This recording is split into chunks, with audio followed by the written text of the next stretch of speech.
تو شیخ محترم میرا ایک اور سوال ہے روزہ کے حوالے سے. بعض بندوں کا کہنا ہے کہ روزے کی حالت میں اگر بندے کا احتلام ہو جائے تو روزہ ٹوٹ جاتا ہے یا نہیں؟ جی شکریہ قاسمی صاحب. یہ جو بات ہے نا، یہ بات مد نظر ہے، یعنی کہ درست نہیں ہے. جس طرح کے بخاری کی روایت ہے کہ اما جی عائشہ رضی اللہ عنہ فرماتی ہیں کہ نبی پاک صلی اللہ علیہ وسلم نے رات کو ازواج کے ساتھ صحبت بھی کی ہوتی تھی. آپ اسی حالت میں سحری کرتے اور سحری کے بعد آپ غسل کرتے اور پھر آپ نماز کے لیے جاتے. تو یہ جو پاکیزگی ہے نا، یہ عورت کے لیے ضروری ہے کہ وہ ایام حیض میں ہو یا ایام نفاس میں، جو بچے کی ولادت کے بعد کا دورانیہ ہوتا ہے، وہ پاک نہیں رہ سکتی. اسے شریعت نے رخصت دی ہے کہ وہ بعد میں جا کے قضائی دے لے. تو مرد اگر اس کو احتلام ہو گیا نیند کے اندر، تو جس طرح کے حدیث کے اندر آتا ہے رفع القلم عن الثلاث، 3 بندوں سے اللہ نے قلم اٹھایا ہوا ہے. وعن النائم حتی یستیقظ، ایک وہ فرد جو سویا ہوا ہے، نیند کی حالت میں اس سے جو عمل ہو گیا سرزد، اس کی زبان سے کوئی غلط کلمات نکل گئے، تو اس پر اس کا مواخذہ نہیں ہے.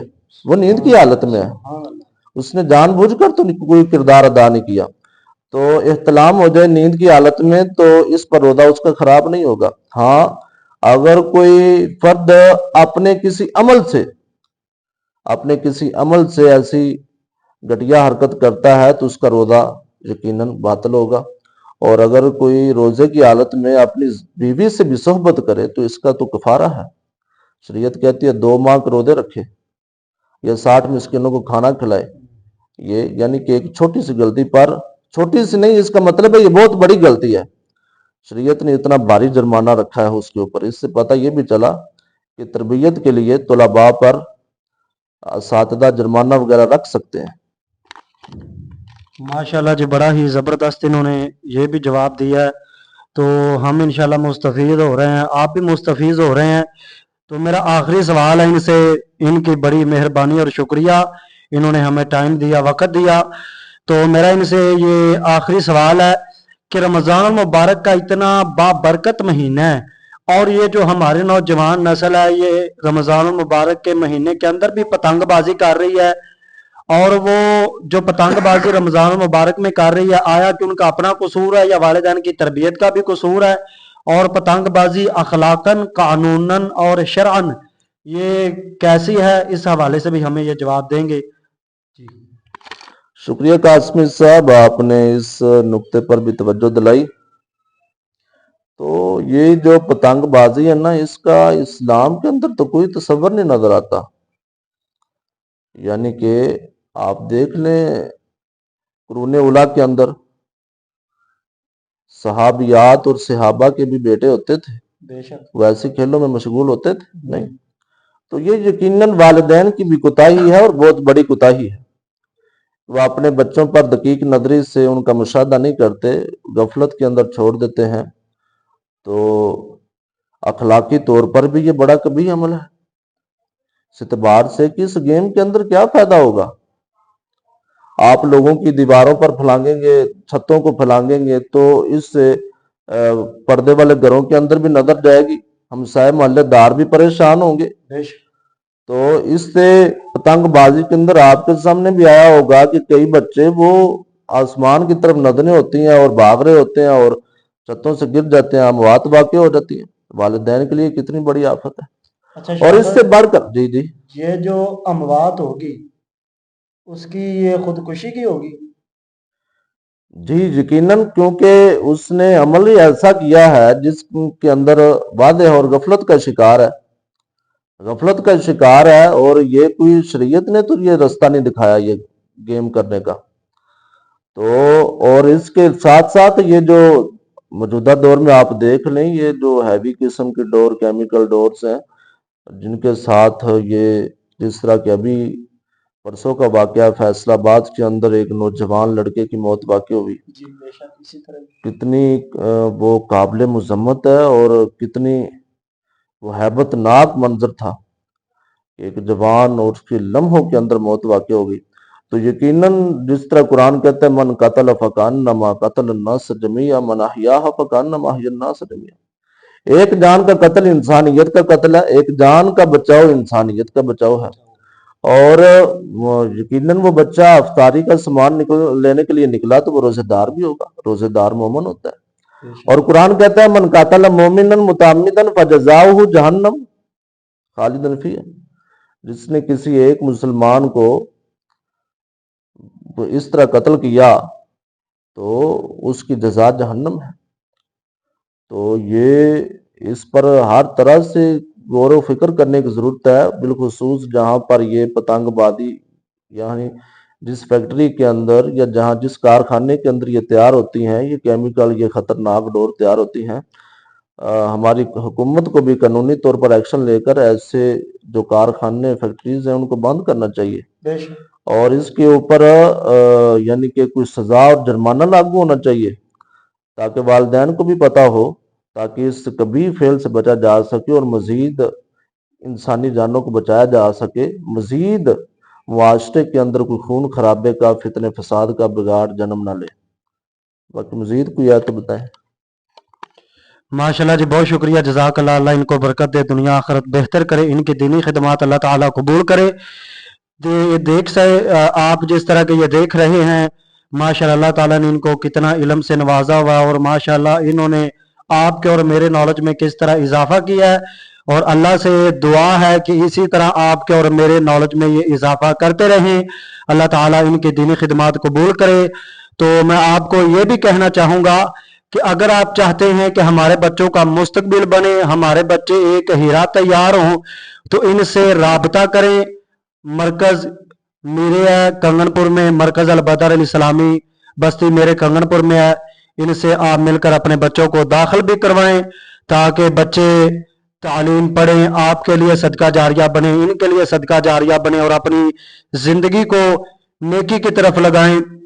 تو میں ان کا بڑے تہ دل سے شکر گزار ہوں۔ بہت مہربانی شیخ محترم، آپ میرے پاس تشریف لائے، اللہ آپ کا قبول فرمائے۔ السلام علیکم ورحمۃ اللہ۔